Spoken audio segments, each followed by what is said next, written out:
Welcome to toy-polloi. No Legos were harmed in the making of this video. Hello and welcome to another video from toy-polloi, and today we're going to be looking at repairing these vintage Transformers Action Masters figures. Now Action Masters are a bit of an oddity when it comes to Transformers because they don't actually transform. These are based really more on the sort of G.I.Joe style of figures, so they're tiny little figures that look like Transformers and look like the sort of cartoon characters, but all you can do with them is sort of pose them, and they suffer with sort of many of the problems that G.I.Joe figures suffer with. Mainly the O-rings inside them break. As you can see on this one in the front, the croc, he is actually missing the little T-bar that holds his legs on, so we're going to have to replace that.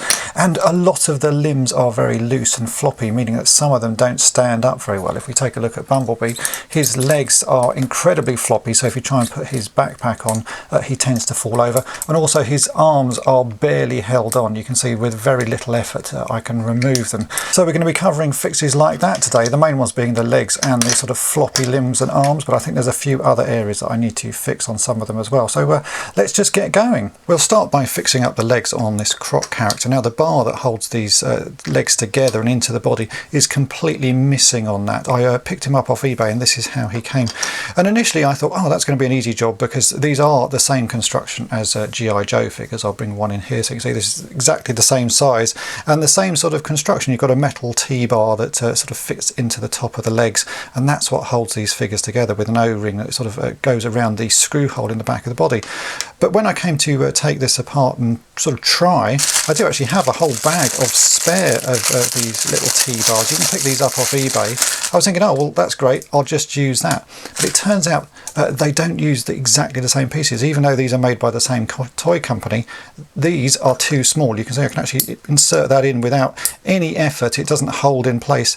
And when you do that and just sort of put two of these pieces together, you can see that the gap between the legs is really very short and it doesn't actually fit on the figure.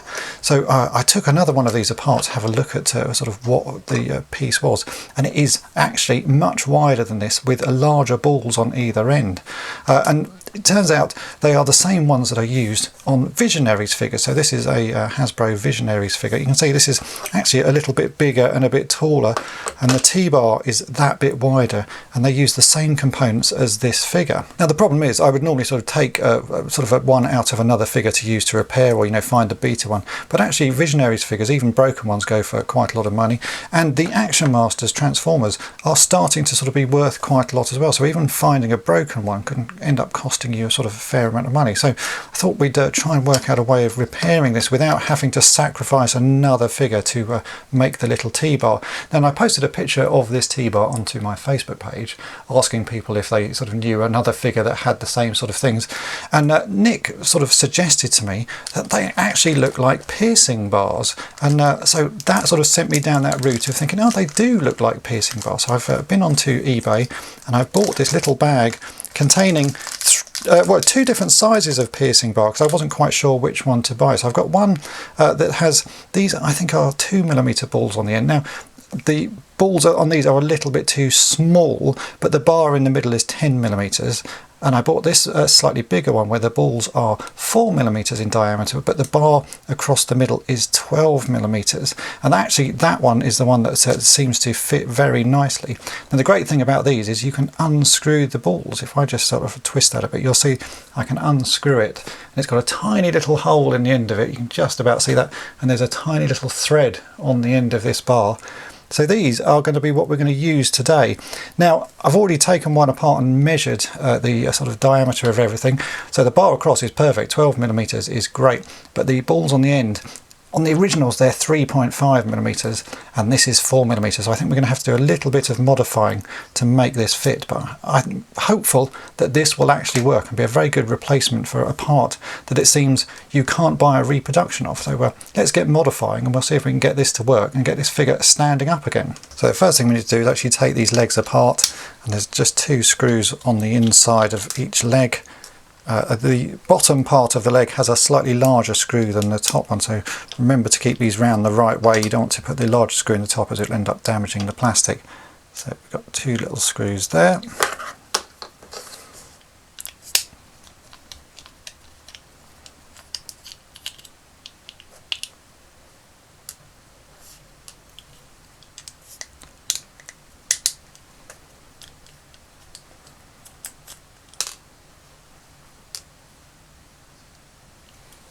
Now we can just take the legs apart, so we prise that open, and we can take this top section off. In fact, we only need to take one of the sides off. So I'm just going to get my nail under there, and we'll sort of wiggle that around, and it comes loose. So that is one side of leg. Now if we take this little piercing bar that I showed you a second ago, you can see that that fits in quite nicely. Now, as I say, the original balls were 3.5 millimeters in diameter, and these are 4 millimeters. So when we put this together, it is just that little bit too big. It fits in very nicely and will rotate quite nicely. But on the inside, there is a tiny piece of plastic there that is rubbing on it. So when we push this piece together, and I'll just hold it together, you can see it's actually forcing the top section apart. So we need to just grind away that little bit of plastic on the inside. So when we screw it together, I think it won't be sort of bending the plastic. So I've got a tool to do that. Let's get that out. We'll see if we can sand this down. And this is what we're going to use. If you've got a Dremel, you'll recognise this. This is just one of the sanding ends from a sort of Dremel kit, but I've put this in my pin vise, so I've got much more control over it now. What I can do is put this onto the sort of part and gently sand away and grind it down. It only needs to be sort of removed a tiny amount, and this has got a nice rounded end as well, so it gives me a sort of good control over what I'm doing. So I'll just grind that away a little bit. We can also do the same where the ball goes into this joint here. I can just put that in and twist it around. We just got to grind the surface away a little bit, and it should make quite a difference. So I'm just going to do that for a sort of few minutes, and then we'll test the little bar and see if it works. If it does work, we'll do the same to the other leg.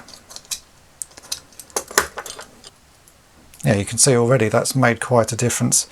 Just do a little bit more, and I think that will fit very nicely. Yeah, that's a much better fit now. I've just ground a little bit more away, and that really does work. Now these bars are incredibly cheap. I think I paid about £1.50 for this bar, and that's certainly a lot cheaper than trying to find a broken Action Master to take one from.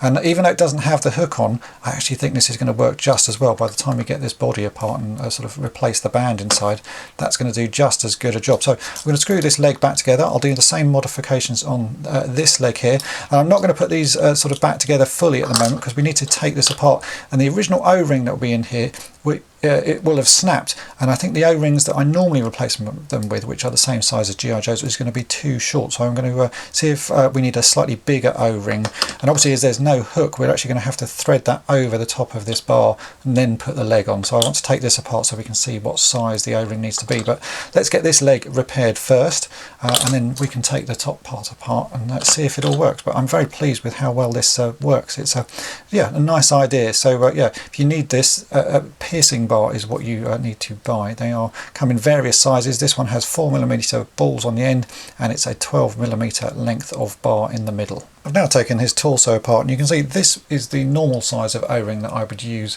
on fixing something like this. This is a standard sort of G.I.Joe size, and this, if we measure it, is about 14mm across, but that is just not going to have the sort of length and stretch that we need because there is no hook on this bar. So what I've done is I've gone for a much bigger one, which is this size. So that is just under 2cm, so we're going to say 19mm across, and I think that will have the length we need. You can see it hooks around the post in the middle and has to stretch all the way down to the bottom of the pelvis. So I think that will do the job. And there's only one way of sort of testing this, so I'm going to put that on there. I will screw this other leg back together, and then we can try putting the figure together, but I think that should do quite nicely. So let's just get this screwed together and we'll try.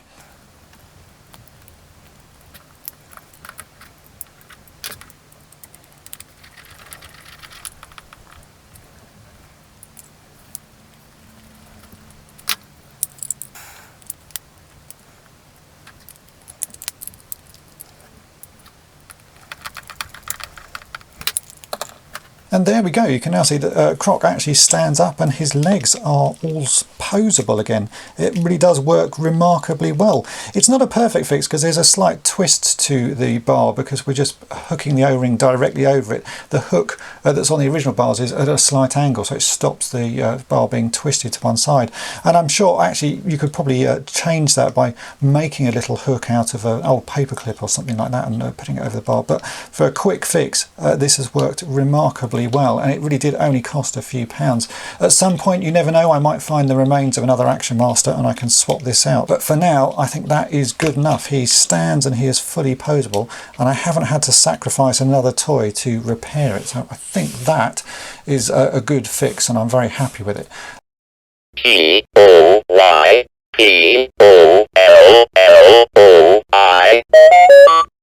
Right, now Bumblebee has a couple of issues, one being that one of his legs especially is really very floppy. You can see it doesn't want to stay in place, which makes it very hard for him to stand up. If you put his backpack on, he just falls over like that. He's also got arms that fall off, but we'll deal with that in a second. So the first thing to do is let's deal with this wobbly leg. I think the other one is good and it's nice and tight. It's just this one that is loose, so we'll take this one apart and see what we can do.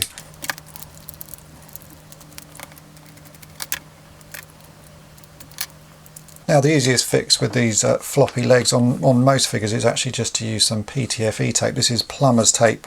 It's very cheap to buy, and it's just this very thin sort of material that you can easily cut, but so I'm just going to cut off a little portion here. And then you just have to wrap it around the post that is the sort of offending loose limb. So I'm going to carefully wrap this around just a little bit. You really don't need a great deal of this stuff. All you're doing is trying to sort of bulk out the size of this post so that it's that little bit thicker. And then once we've done that, we can push this back onto the toy. And you can immediately feel that this has sort of got a bit more pressure on it. And put the other side on. And yeah, you can feel straight away that that's got some stiffness to it again. So I'll screw this back together, and hopefully this leg will pose really quite nicely. It's that simple. You don't need anything more complicated than that. I know some people put super glue on these sorts of joints, but I don't think it's necessary at all. So we can now try and pose this figure, and you can see actually that poses really quite well. It's a very stiff joint again. And I think, yeah, Bumblebee shouldn't have any trouble standing up now. Let's move on to his arms. Now we come on to Bumblebee's arms, which are incredibly loose. They don't stay in any positions, and they actually fall off really quite easily. You don't have to do any sort of much to them, and they will fall away. So we're going to fix that. Now this won't be fixed with PTFE tape. What's happened is the ridge that holds the arms on, which is actually inside the arm, has worn away. This post generally doesn't seem to have much damage to it. I've fixed quite a few of these over the years, and the posts themselves seem to stay pretty sturdy.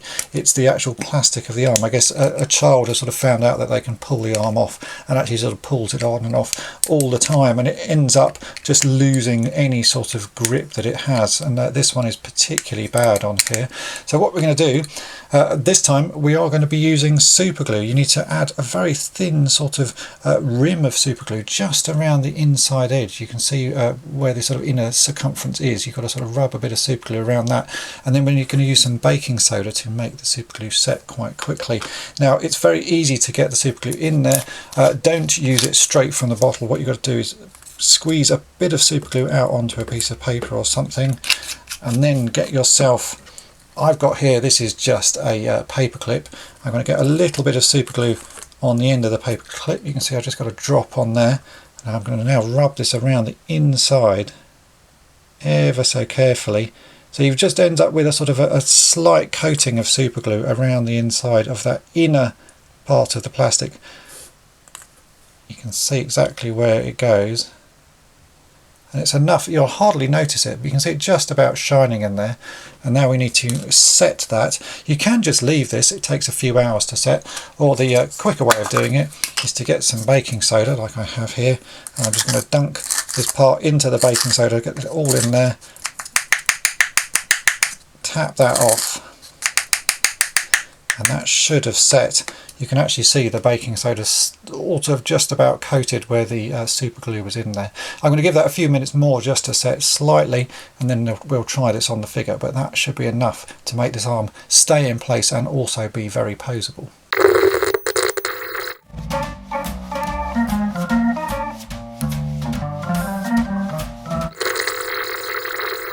The glue has now had long enough to dry, so we can try this back on the Bumblebee figure.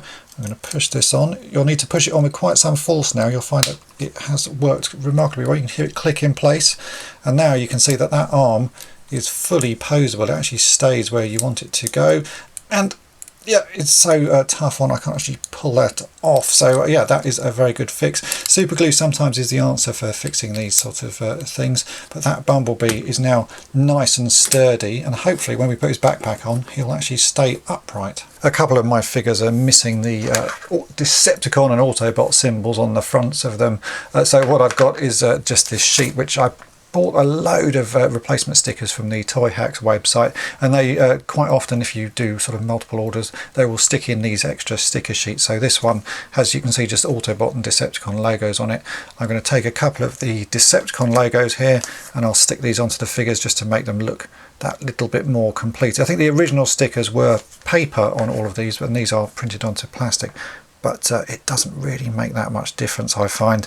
It just gives them that sort of completed look. You can see straight away that Soundwave looks a whole lot better with that logo on. I will do the same here with Devastator. And there you go, there are the Action Masters all ready and all poseable again, which is something they really weren't at the start of this video. As you can see, even sort of minor fixes like that can make quite a big difference to how you can display a set of toys. These just look a whole lot better if you can display them in action poses. Now, I know Action Masters have never been sort of much loved by Transformers collectors, but I have to say I really like them. There's a certain charm to them. The fact they are more like G.I.Joe figures, I really like. They're just nice little action figures. They don't have to transform, they just have to look like cool robots, and these really do look like cool robots. I'm certainly going to try and sort of complete the collection, because I don't actually think there are that many to collect. As you can see, I have 6 here.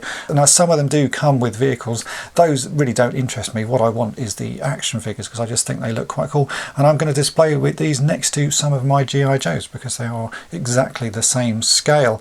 Now, I hope this video has been of interest to you. If it has, then make sure to hit the subscribe button and tap the bell to be notified each time I upload a new video. And thanks for watching. Thanks for watching toy-polloi. Subscribe for more great videos. You can also follow toy-polloi on Twitter, Facebook, and Instagram.